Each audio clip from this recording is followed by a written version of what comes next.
नसीराबाद में खबर ॾींदा हलो त नसीराबाद लॻ वगण शहर में 13 रजब जश्न विलादत बासादत मौलाए कायनात अमीर अल मोमिनीन अली इब्न अबी तालिब अलैहिस्सलाम जे शान में प्रोग्राम इमाम बारगाह इमाम अली रज़ा अली अलैहिस्सलाम यारो देरो में मुनक़िद कयो वियो जिते गोगारो पखो नव गोठ अली खबड़ कलोड़ा मुगेरी थिरड़ी हाशिम ऐं ॿियनि शहरनि ऐं ॻोठनि जे अक़ीदतमंदनि ऐं मोमिननि वॾियनि में शिरकत कई जिते सैयद रियाज़ हुसैन शाह सैयद अदीब शाह शिराज शाह ऐं मौलाना मुश्ताक मुशैदी जिन गॾिजी केक काटियो। उन बाद उतां जश्न रैली सैयद रियाज़ हुसैन शाह जी अॻवानी में कढी वई जेका ॻोठ जाफरानी में पहुती जिते अनीस अहमद खासकेली ऐं ॿियनि केक ऐं न्याज़ नगर जो इतमाम कयो वियो। उतां खां पोइ जश्न रैली कबूल शाह पहुती जिते शेर अली वगण केक जो इतमाम कयो ऐं वरी उतां खां पोइ वगण मेन चौक ते पहुती जिते खिताब कंदे सैयद अदीब शाह ज़ाकिर इरशाद अली जागीरानी मौलवी अजीजुल्लाह मुगेरी ऐं ॿियनि चयो त अमीर अल मोमिनीन अली इब्न अबी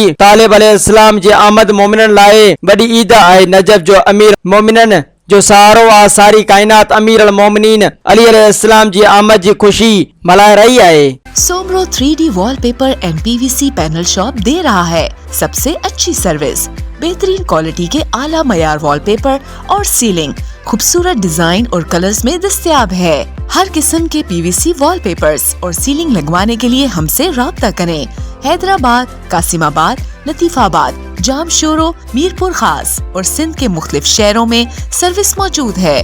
Soomro 3D wallpaper and PVC panel. राब्ता नंबर रंजन अली सोमरो 0333 370 2516, व्हाट्सएप 0333 370 7886।